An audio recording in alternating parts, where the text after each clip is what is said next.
qui avait signé des contrats avec le roi souverain pour l'exploitation du Congo. En fait, il ne servait que le rôle de gestionnaire ou superviseur qui avait de droits et responsabilités. Au cours des années, ce vaste plan a pris plusieurs facettes que nous pouvons le résumer à 3 périodes allant de 97 à nos jours. Pendant la première période coloniale, soit de 1885 à 1960, la RDC est une propriété privée du roi Léopold II et une colonie belge. Pendant cette période, l'homme blanc exploite nos richesses en toute quiétude et sans gêne. La période post-coloniale, allant du 30 juin 1960 à 1996, le Congo est déjà indépendant et la gestion du pays est entre les mains de nos dirigeants. L'homme blanc est inquiet car il n'a plus d'exclusivité sur le contrôle de nos richesses. Ses capitaux sont en péril. L'histoire nous apprend que cette période était marquée par plusieurs maux, notamment le trouble, le désordre, de mutinerie et de coups d'État militaires. Déjà au lendemain de l'indépendance, le Katanga et les sites Kasaï vont s'ériger en république.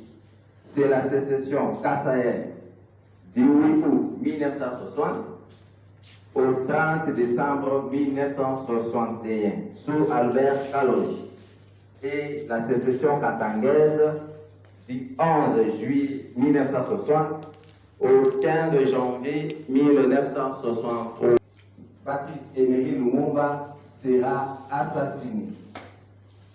En 1965, c'est le coup d'État militaire oppressé par Mobutu. Ce dernier va régner jusqu'au 17 mai 1997. Puis c'est un autre coup d'État qui sera perpétré par Laurent Désiré Kabila, qui régna du 17 mai 1997 au 16 janvier 2001. Lui aussi sera assassiné. Vers la troisième période, la période allant du 17 mai 1997 à nos jours. Cette période est marquée par un cycle de rébellion et agression interminables. Cette période est caractérisée par l'instabilité politique, économique et tension sociale. C'est cette dernière période qui nous intéresse plus. C'est ici l'occasion d'examiner les véritables enjeux de la balkanisation qui menacent la RDC. Pour mieux comprendre les enjeux de la balkanisation, il faut étudier la genèse de conflits et rébellions interminables qui ravagent la partie est de la RDC depuis des décennies. À cet effet, quelques questions nous traversent à l'esprit. D'où viennent ces rébellions? Qui finance et arme ces groupes? Comment réagit la communauté internationale face aux menaces, face aux massacres et tueries qui ravagent l'aide de la RDC? Et la dernière question, à qui profite l'instabilité du Kivu? Il ne fait l'ombre d'aucun doute que ces rébellions sont conçues et viennent de l'extérieur. Et c'est en complicité avec nos pays voisins, comme européennes et américaines, à travers les multinationaux qui financent ces rébellions, afin de renflouer leurs capitaux. Ces derniers apportent un soutien non négligeable aux forces rebelles pour maintenir la situation toujours chaotique. Face aux tueries et massacres des populations de l'Est, la réponse de la communauté internationale a toujours été exprimée à travers les diversions telles que nous condamnons, nous demandons au gouvernement de protéger les civils, nous demandons le renforcement du mandat de la MONUSCO, ainsi de suite. Ces réactions ont une signification simple. Plus vous faites de la résistance, plus vous vous faites massacrer. Enfin, ceux qui tirent profit de ces atrocités, ce sont les multinationales européennes et américaines qui vont même qui font même vivre l'économie de leurs États, sans lesquels, par conséquent, on ne parlerait des industries de fabrication de téléphones portables et ordinateurs. Point D, le projet de la balkanisation en RDC. Ce projet de la balkanisation de la RDC peut être examiné sous forme géopolitique et géoéconomique de deux types. La première est sociale et la deuxième est politique. En fait, en partie des constats et analyses faites précédemment, le projet de la balkanisation procède sur le plan intérieur et sur le plan extérieur. Sur le plan intérieur, il est constitué par différents mots qui inquiètent et déstabilisent la population congolaise. Ce sont notamment le problème de paiement des salaires des citoyens, le tribalisme, le partage inéquitable de richesses, le népotisme, le favoritisme, l'injustice, l'absence de l'état de droit, l'appauvrissement de la population et l'enrichissement d'une minorité sont quelques éléments qui reflètent et incitent à la balkanisation. De là, nous pouvons constater que ce ne sont pas seulement les étrangers qui travaillent à la réalisation du projet de balkanisation, mais nous-mêmes aussi, Congolais, sommes en liste parmi ceux qui y travaillent. Ce genre de vérité devrait nous toucher tous, car une certaine manipulation de l'extérieur s'effectue. Du côté extérieur, la balkanisation concourt à créer et à maintenir de l'insécurité et l'instabilité dans les pays, plus particulièrement dans les régions où ils ont plus intérêt, mais aussi de détruire les tissus économiques du pays dans l'ensemble. L'objectif ici est de maintenir les niveaux de la population toujours bas, maintenir l'insécurité et rébellion en vue de permettre l'exploitation des richesses par les multinationales sans intervenir aux réactions de la population qui, dans ces conditions de précarité et de sécurité, ne pourrait pas prêter attention. Les mauvaises conditions sociales s'installent et neutralisent la population au point que nous-mêmes, tout en l'ignorant, nous ne comprenons pas que nous avons en face de nous un des résultats de la stratégie du pillage et de la balkanisation. L'opinion nationale est divisée sur l'approche à donner à ces plans diaboliques de la balkanisation. Certains groupes de Congolais pensent que le plan de la balkanisation est une réalité, tandis que d'autres pensent que c'est un mythe. Pour le premier groupe, ils estiment que ces rébellions à répétition ont pour finalité de diviser les pays à plusieurs États qui seraient sous leur contrôle et dépendance totale. Que tôt ou tard, il y aura balkanisation en RDC. Du nombre de ces courants, nous pouvons citer le cardinal Fridolin Ambongo, l'évêque du diocèse de Bouniaté, Doné Iringu, le pasteur Ekofo et tant bien d'autres. Pour le deuxième courant, ils estiment que le plan de la balkanisation en RDC ne se réalisera jamais, que le Congo ne sera jamais divisé en plusieurs États, quelle que soit la persistance de la sécurité, la famine et autres. Parmi eux, pour eux, ce plan n'est qu'une propagande manifeste, une pure distraction. Qu'il suffit seulement que la paix règne pour ne plus parler de cette histoire de balkanisation. Quant à ce qui nous concerne, nous estimons que le plan de la balkanisation de la RDC n'est ni une réalité, encore moins un mythe. Il s'agit tout simplement d'un tremplin qui a pour finalité de créer un environnement à la fois hostile aux Congolais et favorable aux puissances étrangères pour accélérer la croissance de leurs économies. Il est plus rentable et facile d'investir dans le rébellion que dans la paix. Et c'est le choix fait par les multinationaux pour exploiter illégalement les richesses de notre pays. Troisième point, quelques cas d'échec des dernières décennies. En 1960, au moment où l'armée congolaise n'était que de nom, le Katanga avec Moïse Tchombe et le Kassai avec Albert Kalonji, fortement soutenu par les puissances occidentales, n'avaient pu s'ériger en république autonome. C'est pareil pour la République populaire du Congo, proclamée comme telle par Antoine Gizenga sous Mian Lot et Christophe Beigne en 1964 en Stanleyville, Kisangani, avec l'appui de l'ex-IRSS.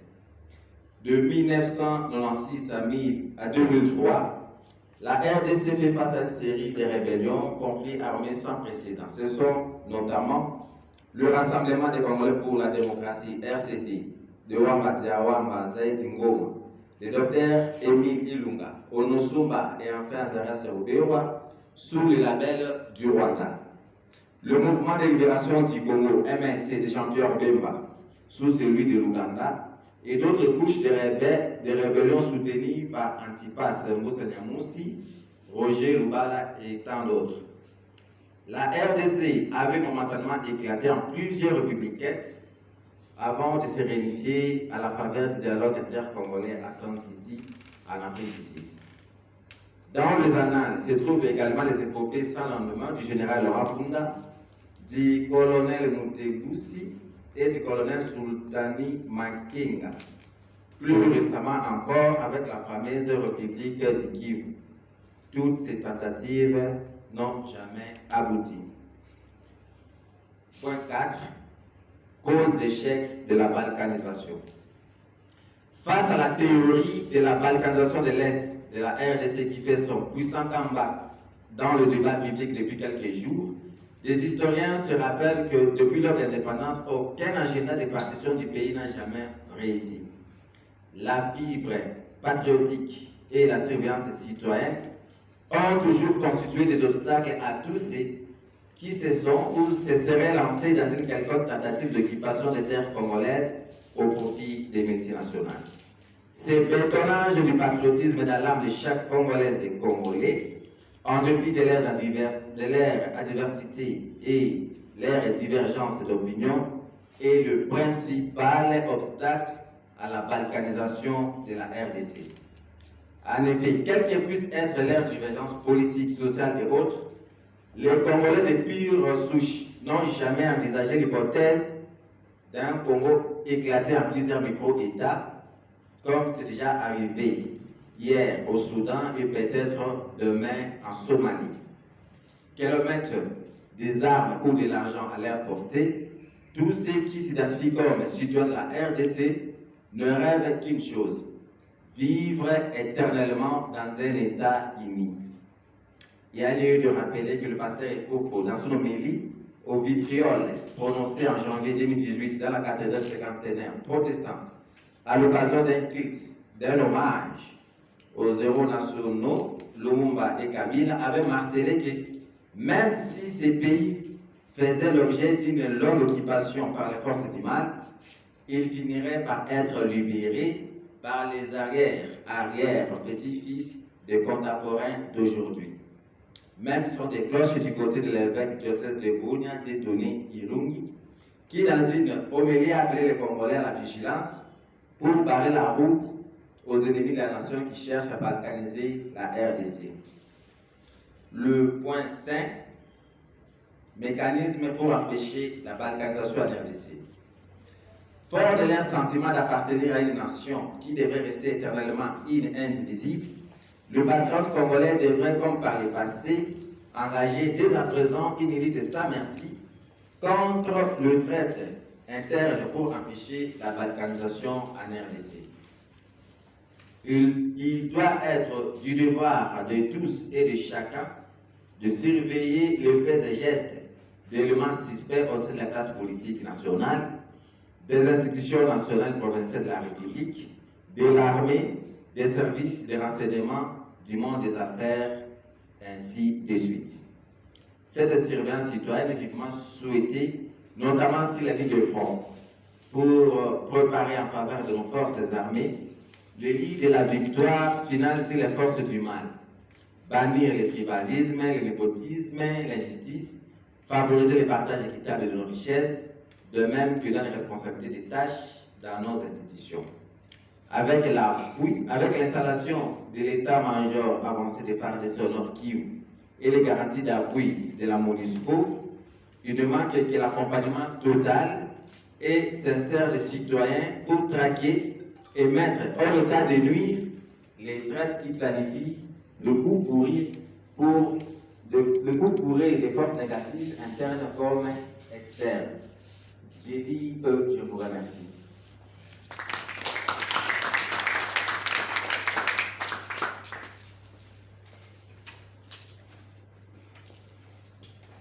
Merci beaucoup. Nous remercions le premier intervenant. Et sans plus tarder, nous allons passer la parole au deuxième intervenant, Maître Junior Mayak, pour nous présenter son exposé. Merci, modérateur, pour m'avoir accordé la parole. Notre deuxième partie s'intitule « Aspect juridique ». Nous avions suivi avec toute sollicitude l'intervention de mon orateur qui a été explicite.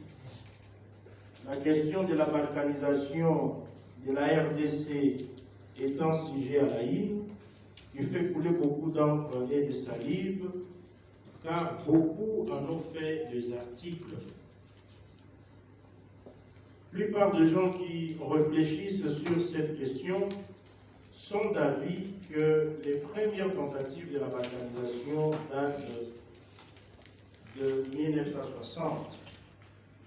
Au lendemain de notre accession à la souveraineté internationale, la Belgique avait provoqué la sécession des Katanga pour maintenir le joyau de la couronne coloniale dans cette partie de la République. Il a fallu attendre l'arrivée de Mobutu pour que cet esprit s'éclipse dans la tête des Occidentaux, car Mobutu les avait mis très à l'aise. La balkanisation en soi n'est pas l'avant-plan des Occidentaux, car leur souci majeur est de sarcler nos richesses pour faire grimper leurs économies. Comme le faire aisément n'est pas facile, ils doivent utiliser des moyens pour arriver à leur fin. C'est pourquoi l'idée de la balkanisation était au départ l'un des mécanismes. Vu l'inconstance de l'homme noir sur tous nos dirigeants africains, les Occidentaux ont emprunté d'autres mécanismes à l'instar de création de groupes de rebelles pour créer des atrocités afin de tirer profit. Un véritable tremplin, comme l'a si bien dit mon prédécesseur. La pénalisation de cet acte de grande priorité. La balkanisation en soi n'est pas reprise dans notre arsenal juridique comme une qualification infractionnelle. C'est-à-dire, dans le code pénal congolais, il n'existe pas une infraction qualifiée balkanisation. Par contre, elle constitue un élément qui cristallise l'infraction d'atteinte à l'intégrité de l'État, prévue aux articles 210 à 211 du Code pénal congolais. La balkanisation d'un État étant découpage d'un État à plusieurs petits États, ce processus peut se conformer à la loi, ou encore peut être conforme à la loi, ou non conforme à la loi.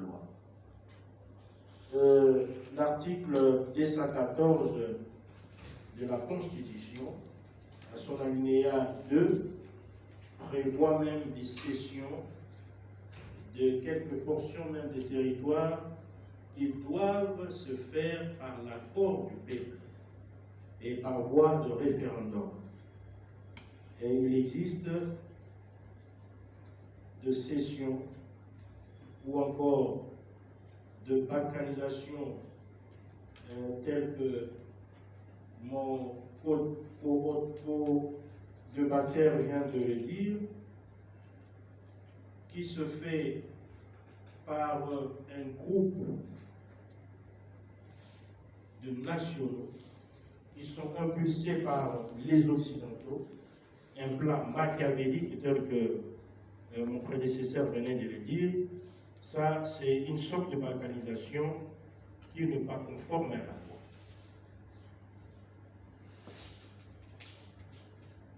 Après avoir examiné l'aspect sociopolitique du plan de la balkanisation, nous avons l'honneur de vous livrer notre analyse sur l'aspect juridique. Cette partie comprend le point suivant: la répression des atteintes à la sûreté de l'État, la fragilité des cours et tribunaux et parquets dans la répression des acteurs relatifs à la sûreté de l'État, et enfin la solution alternative à cette problématique.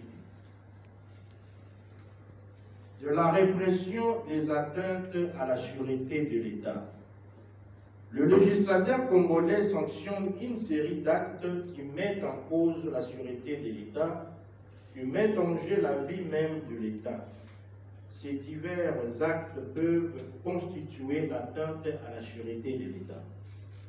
Les articles 181 à 211 du Code pénal congolais livre 2, tels que modifiés, créent et répriment les infractions constitutives d'atteinte à la sûreté de l'État. Les actes et infractions d'atteinte à la sûreté de l'État sont des désordres. Il y a d'une part les atteintes à la sûreté extérieure et d'autre part les atteintes à la sûreté intérieure.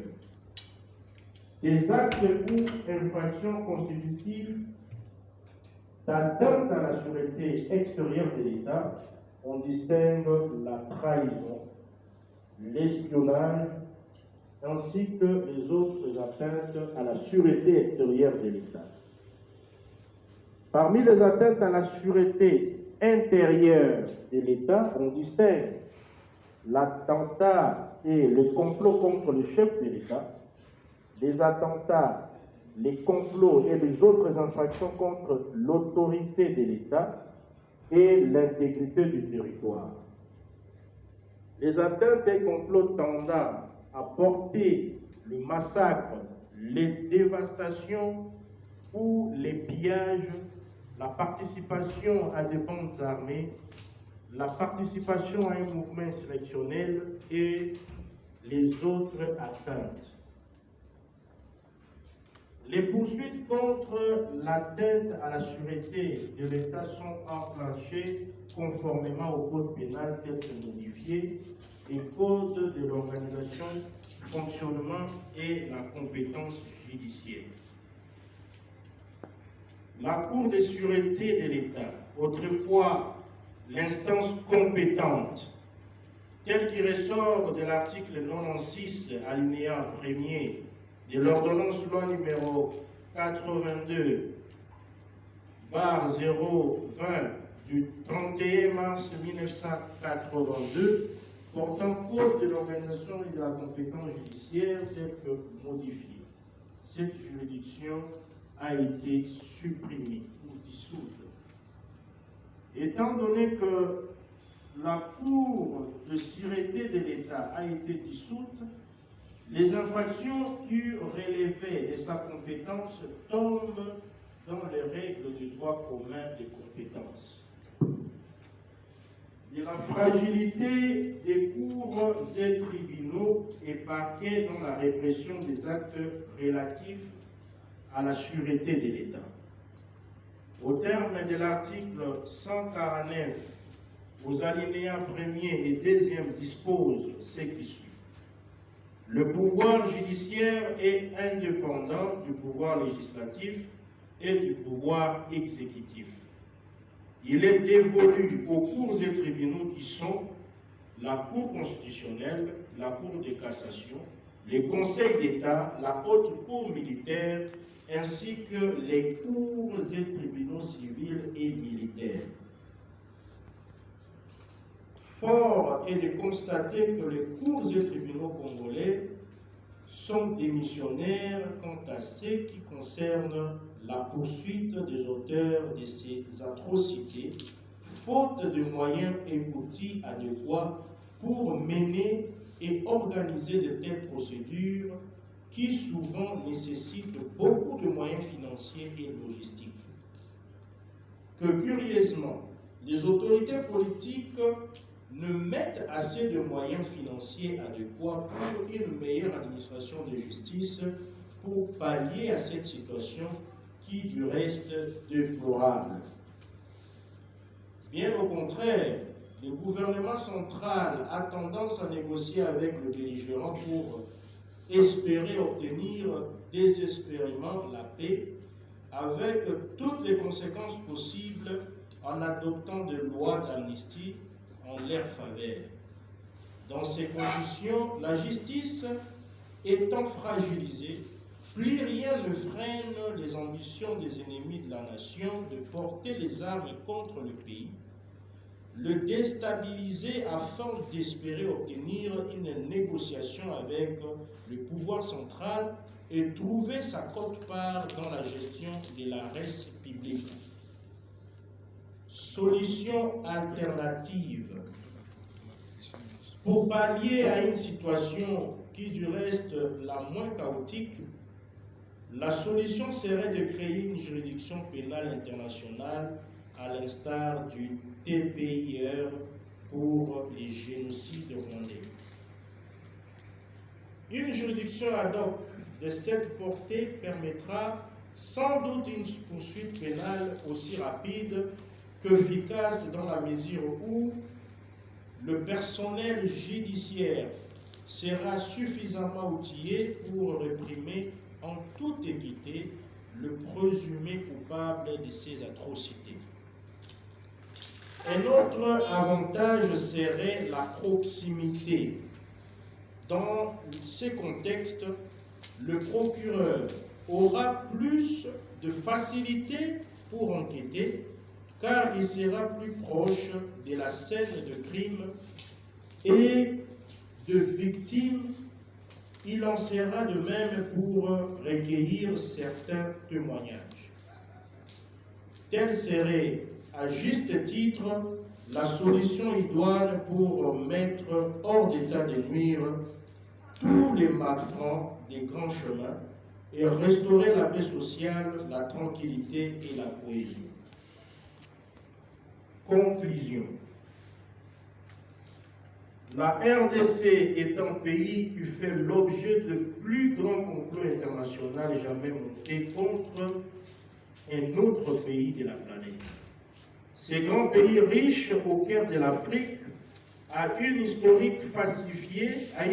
plutôt falsifiée par ceux qui cherchent à le ruiner à tout prix et un avenir assombri par les différentes guerres qui le secouent. En effet, au regard de tous ces exemples historiques tracés si haut, chacun peut constater qu'en 60 ans d'indépendance, aucun Congolais et aucune Congolaise n'acceptent que leur pays soit vendu au prix offrant. Toutefois, malgré cette évidence, plusieurs observateurs qui suivent de plus près cette question de balkanisation partant du Nord pensent que la volonté manifestement affichée de vouloir vivre ensemble les Congolais sur l'ensemble de leur territoire uni et indivisible selon le vœu exprimé par leurs pères de l'indépendance depuis les années 60. Et un atout majeur et indiscutable pour faire échec et mat à toute la velléité de puissance occidentale de balkaniser la RDC. Nous osons croire, d'après cette volonté des Congolais, que les Congo restera un et indivisible dans les frontières léguées par la colonisation. Ne trahissons pas le Congo. L'Amérique et l'Europe nous aideront à allumer le feu, mais ne vous accompagneront pas pour l'éteindre. Notre force est dans notre unité. L'unité dans la diversité, l'unité dans la contradiction et la diversité des idées. Nous avons démontré si haut que pour faire vivre et continuer de faire tourner l'économie des grandes puissances, les capitalistes n'ont pas besoin d'une RDC stable et émergente. C'est un Congo instable et en proie aux tueries et aux massacres à répétition qui profitera mieux aux multinationales occidentales parce que les investissements dans la guerre sont plus rentables que les investissements dans la paix en Afrique en général et en RDC en particulier. À tous, présents et à venir, nous disons que s'il y a une bataille à faire entre nous, c'est la bataille des idées. C'est là que les faibles se soumettront aux forts sans chercher à nuire à l'intangibilité du territoire national. Chers participants, nous voici à la fin de notre exposé. Pour ne pas parler interminablement, je remets donc la parole à notre modérateur, Maître Athanase. J'ai dit.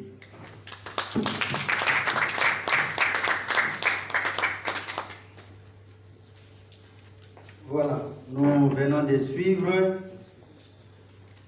l'exposé relatif aux engins de la balkanisation de notre pays, de la République démocratique du Congo, un plat diabolique préparé par les Occidentaux.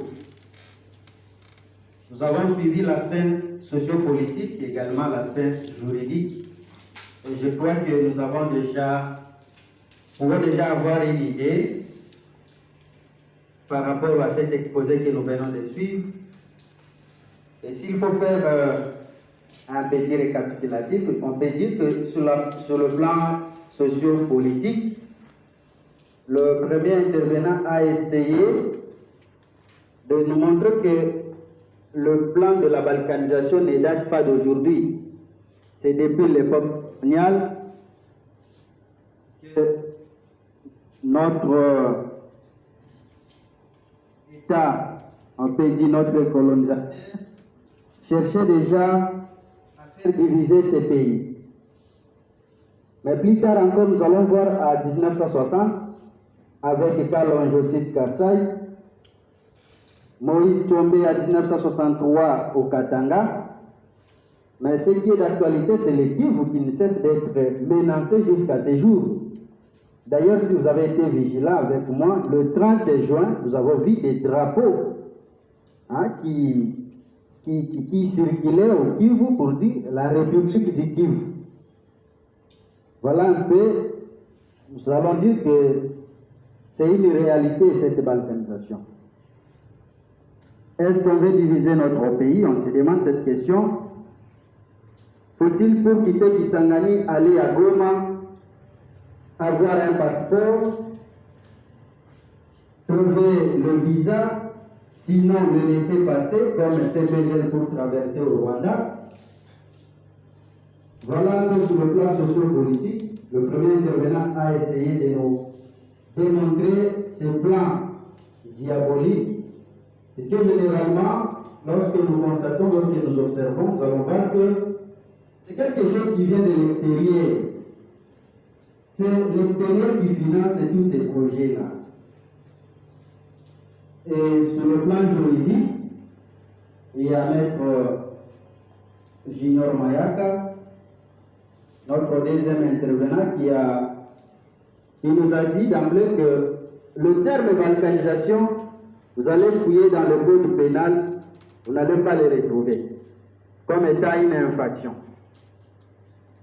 Le terme balkanisation en soi n'est pas une infraction que vous allez trouver dans le code pénal. Parce que c'est le code pénal qui réprime toutes les infractions dans notre pays. Mais au moins, il nous a dit que le terme balkanisation constitue un élément de l'infraction de l'atteinte à la sûreté de l'État. Atteinte à la sûreté de l'État, à l'intégrité de l'État. Voilà là où on peut trouver le terme balkanisation. Parce que si vous essayez de diviser les pays, vous attentez à l'intégrité de l'État. Il nous a dit qu'il y a la trahison et l'espionnage qui constituent justement les éléments ou soit les actes de l'atteinte à la sûreté de l'État que nous pouvons trouver dans l'article 181, 184 du Code pénal congolais. Il nous a aussi parlé de la fragilité de nos cours et tribunaux et parquets par rapport à la répression de tous ces actes. Voilà pourquoi, comme solution alternative, il a souhaité qu'il y ait une création d'une cour, soit d'une juridiction ad hoc, comme c'était fait pour le Rwanda, où on a créé le tribunal pénal international pour le Rwanda, pour justement juger les génocidaires du Rwanda. Voilà pourquoi, s'inspirant de la création de cette juridiction internationale, on peut créer alors cette juridiction ad hoc pour réprimer tout ce qui crée ces désordres, tout ce qui crée la division dans notre pays. Parce que nous sommes tous conscients que nos amis de l'Est ne dorment pas. Si vous avez des amis à Beni, à partir de Beni, les territoires de Rutshuru, Kiwanja, par-ci par-là, on nous appelle chaque jour. C'est notre réalité. Il y a eu intrusion des rebelles. Il y a eu ceci. On a égorgé. Nous suivons même dans le média chaque jour. On a égorgé autant de familles. On a fait ceci. Voilà. Avec la création, parce que nous trouvons déjà que nos juridictions internes sont fragilisées. Mais quand on crée une juridiction sur le plan international, où on peut juger tous ces gens en dehors du pays, comme le cas de TPIR, où on juge les génocidaires à Arusha, c'est là où cette juridiction est implantée en Tanzanie. On peut alors trouver une solution palliative quant à ça. Voilà, c'est le moment qu'on attendait. Nous allons passer au jeu questions-réponses. Nous allons commencer à prendre la série de 3 personnes. Posez vos préoccupations, vos inquiétudes. Le cas échéant, s'il y a aussi des contributions, de points de vue, on peut toujours le partager. Voilà, merci beaucoup, nous avons la parole. La série de 3. Sentons-nous surtout à l'aise, nous sommes entre nous. Oui, on commence. Vous allez vous présenter, vous nous donnez juste le nom et puis vous posez la question. Merci, monsieur le modérateur. Je réponds au nom de Hassan Bessemi. Je me fais membre de cette convention. Pour moi, ce n'est pas une question, mais une certaine inquiétude qui se dessine dans moi. Vraiment, quand je vois la Convention pour la République, les institutions et le développement durable pour lutter contre la balkanisation, ça m'intéresse beaucoup. Vraiment, cette situation n'est pas à blaguer, chers membres, mais s'il fallait pousser plus loin l'imagination, cette situation va nous demander des sacrifices. Pourquoi? Parce que nous avons suivi avec tout intérêt l'exposé des noms qui sont devant nous. Je vais m'atteler sur le 5e point du premier intervenant qui nous a parlé de mesures pour barrer contre la balkanisation. Il nous a cité certains points et je vous dis sincèrement, lorsque nous ne serons pas soudés, lorsque nous n'allons pas accepter les sacrifices, cette situation sera vouée à l'échec. Pourquoi? Parce que notre pays a une convoitise. Et de cette convoitise-là, l'économie de notre pays est extravertie. Tant que le pays Congo n'a pas d'usine de transformation, le pays ne sera pas toujours en paix. Qu'est-ce que nous devons faire avec ces partis politiques, comme nous acceptons aujourd'hui d'être membres? Ce que je vous dirais, c'est tout simplement des sacrifices. Parce que ce n'est pas une messe en fait. C'est un problème très sérieux.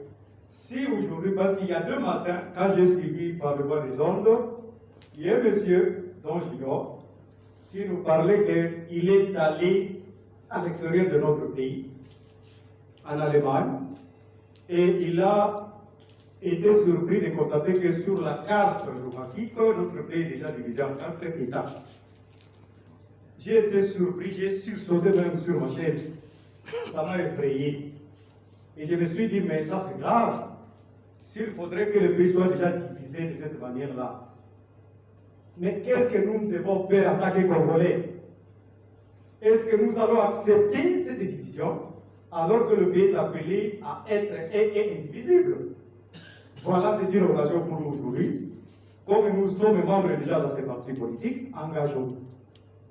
Allons de l'avant et nous serons soutenus pour que ce pays ne soit pas divisé. Voilà un peu, en résumé, ce que j'ai conçu de moi. De cette vision-là, je voulais la partager avec vous. Et je vous remercie. Merci beaucoup. Merci pour la parole accordée. Moi, je réponds au nom de Maître Firmin Terzois pour la Congo.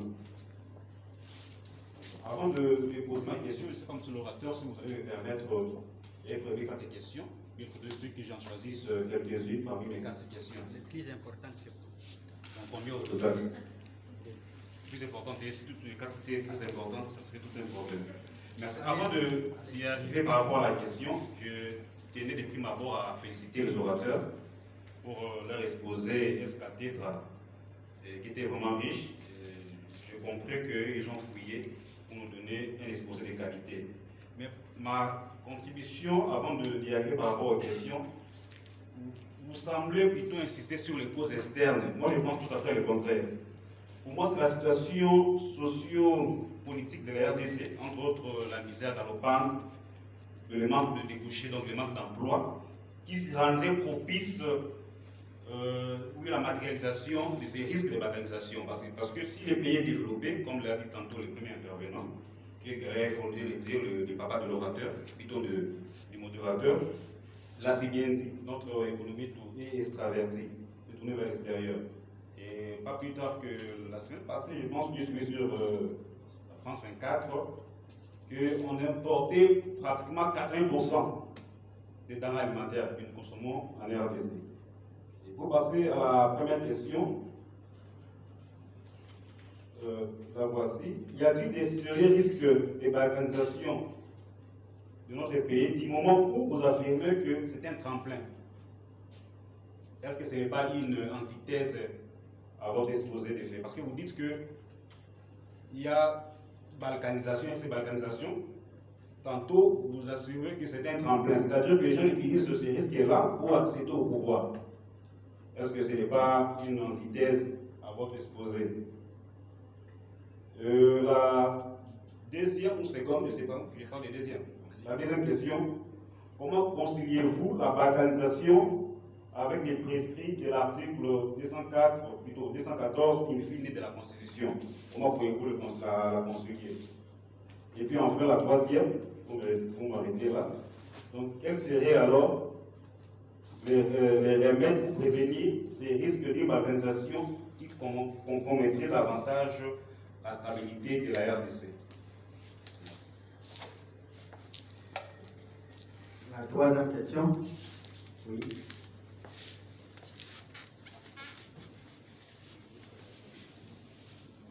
Moi, c'est Grace Poma.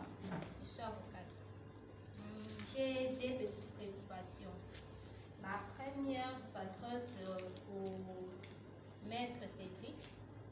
à la place où vous avez y cité les népotismes, tribalisme et autres, comment est-ce que les népotismes, tribalisme et autres tels qu'énumérés dans votre exposé peuvent favoriser les progrès, les projets de la balkanisation? Parce qu'on ne peut pas seulement se limiter à énumérer cela, il suffit aussi de bien les justifier et les expliquer aux gens qui sont ici. Et la deuxième question, c'est par rapport à l'exposé de Maître Junior. Ouais. J'ai suivi un peu les résumés.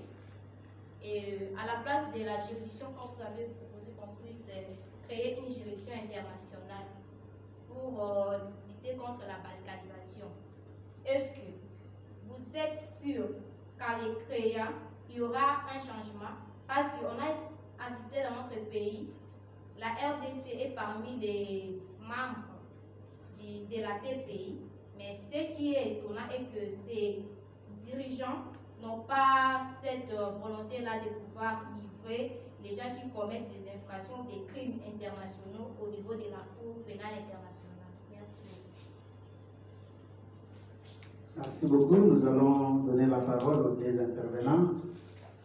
Puis nous allons revenir à la deuxième série de questions.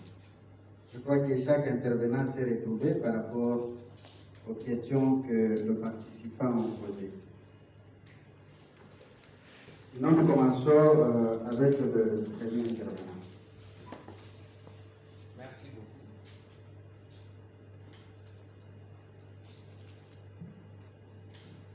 Merci de la parole m'accorder.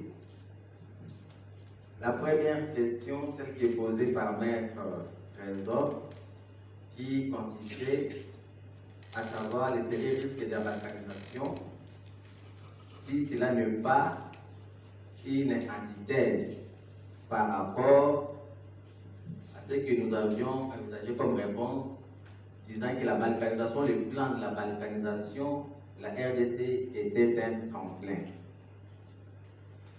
Par rapport à cette préoccupation, nous dirions que ce n'est pas une antithèse, parce que nous sommes en train d'examiner les enjeux de la balkanisation, c'est-à-dire ce que les Occidentaux ont en train d'attendre ou de risquer ou de gagner par rapport à la balkanisation. Et pour cela, ils ont créé des mécanismes. Mais si nous analysons ces mécanismes, nous nous rendons compte que la finalité n'est pas alors de diviser les pays, mais c'est de maintenir cette situation chaotique devant leur permettre d'exploiter davantage et illégalement nos richesses à leur guise. Ainsi, parce que nous avions soulevé que parmi le penseur congolais, il y avait deux courants. Il y avait le courant de ceux qui pensent que ces projets ou ce plan, c'est une réalité. Et d'autres qui pensaient que c'est juste un mythe. Alors nous sommes dit, entre les deux courants, c'est un tremplin. Je vais m'expliquer pour citer à cette question. Si jamais la balkanisation arrivait à être concrétisée, oui, l'homme blanc va se satisfaire pour dire voilà, enfin, j'ai réussi à diviser les pays, j'ai la même liste. Mais au-delà de cela, le gouvernement qui va occuper pour le nouvel État va s'organiser. Ce gouvernement va s'organiser avec toutes les structures possibles, et ce qui pourrait encore rendre la tâche difficile à l'homme blanc pour se dire oh, je pensais avoir gagné le pari, mais voilà encore, je dois encore déstabiliser le nouveau gouvernement qu'on sort parce que ça ne me profite plus. Donc, c'est dans ce contexte où nous avions dit que ce projet, oui, il est concis, mais ce n'est ni une réalité, ni un mythe, mais plutôt un tremplin. Donc, c'est une situation qui consiste à créer un environnement hostile à la fois à nous-mêmes, Congolais, et également favorable à eux-mêmes, pour qu'ils en profitent davantage. L'homme blanc n'a pas l'idée de créer un État proprement à proprement dit, mais il a seulement le plan d'exploiter à sa guise nos richesses pour enflouer ses capitaux. Par rapport à la deuxième question relative, c'est de savoir comment est-ce qu'on peut concilier la balkanisation avec l'article 214.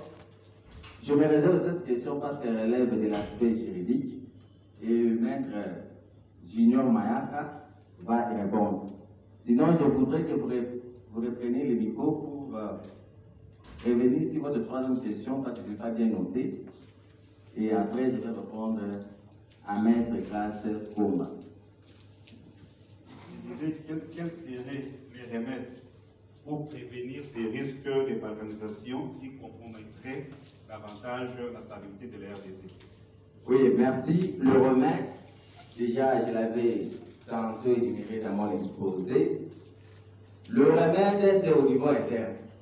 Parce qu'à l'externe, c'est un complot.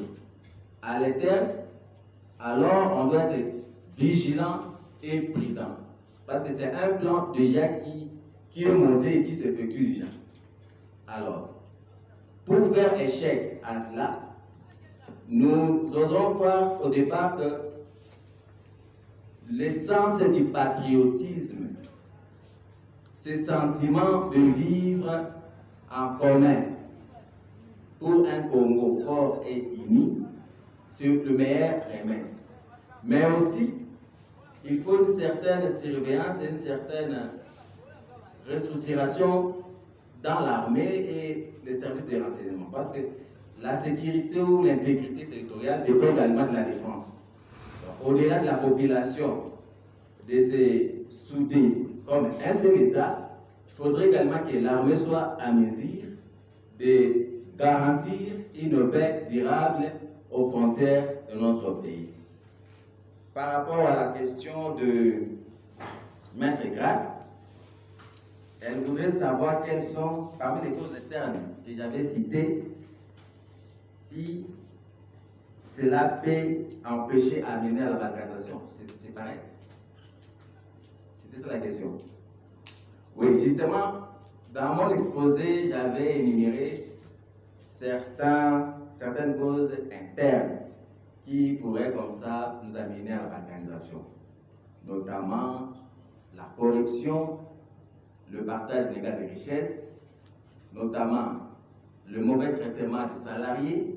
Donc toutes ces situations ne sont pas des situations à mesure de permettre à ce que la population puisse faire confiance au gouvernement ou à l'autorité centrale.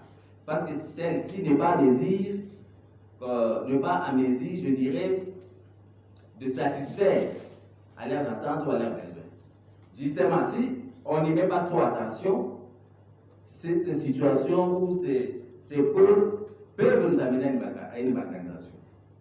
Une population longtemps maîtrise peut se dire, non, voilà, ça fait plus de 10 ans que nous sommes là sous l'effet, le gouvernement à Kinshasa ne fait aucun effort, tant mieux alors nous diviser de Kinshasa et constituer un autre État à part entière.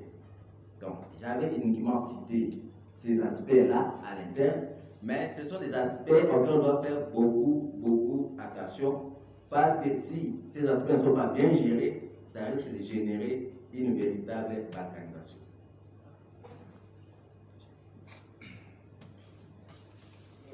Merci. J'avais noté ici 2 questions. La première posée par Maître Polakonga, Trésor.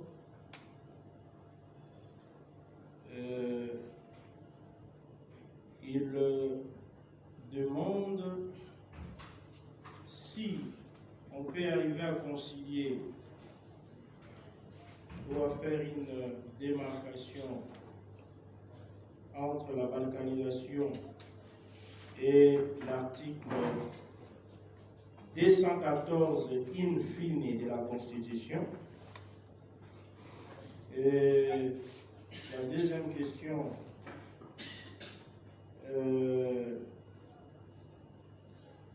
l'intervenant j'ignore le nom, ma conseillère, elle a dit que est-ce que créer un tribunal pénal international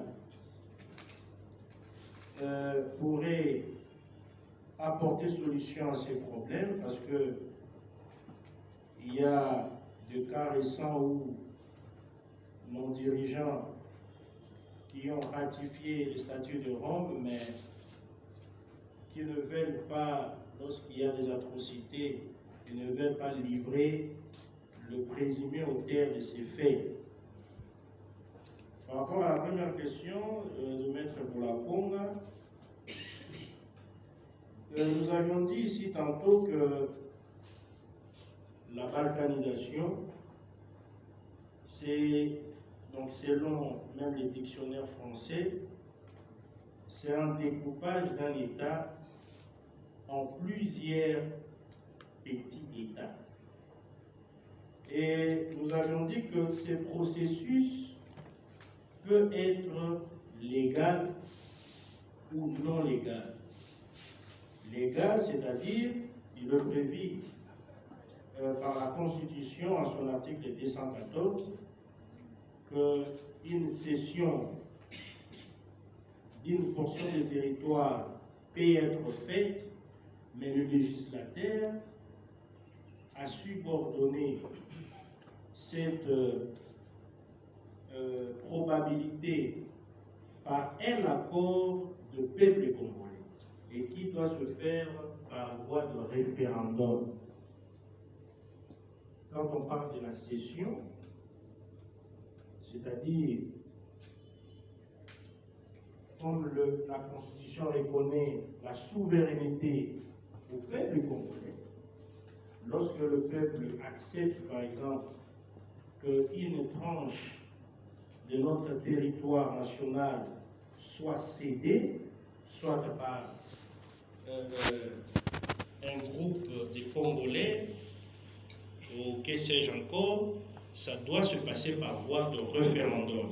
C'est-à-dire, la balkanisation ici même réprimée dans le code, ces faits donc qui constituent l'infraction d'atteinte à l'intégrité de l'État, ce fait est réprimé par le code pénal lorsqu'il s'agit d'un complot, lorsque un groupe d'individus ou un groupe de nationaux veulent s'approprier une partie de notre territoire national par de manœuvres frauduleuses non conformes par la loi. C'est-à-dire, la balkanisation ici, dans le contexte dans lequel nous sommes en train d'aborder, c'est une balkanisation contraire à la loi, qui n'est pas pareille à la cession prévue par la Constitution de l'article 214. Donc il y a vraiment une démarcation, c'est-à-dire la balkanisation soit de manière illégale, de manière non constitutionnelle, de manière frauduleuse, c'est celle qui est prévue par le Code pénal dans son article 210 et la Constitution dans son article 214 parle de la cession. La cession, on peut aussi la considérer comme un début déjà de balkanisation, parce que lorsqu'on cède par exemple, on fait une cession de 2, 3, 4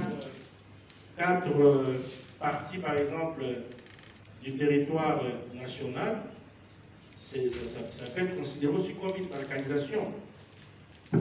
Parce qu'une cession, donc plusieurs cessions du territoire national constituent une balkanisation, mais celle qui est prévue par la Constitution. Mais quand la balkanisation est faite, et tel que je l'ai dit tantôt pour ne pas me répéter, est faite de manière illégale, donc cela est réprimé par la loi. Et par rapport à la deuxième question,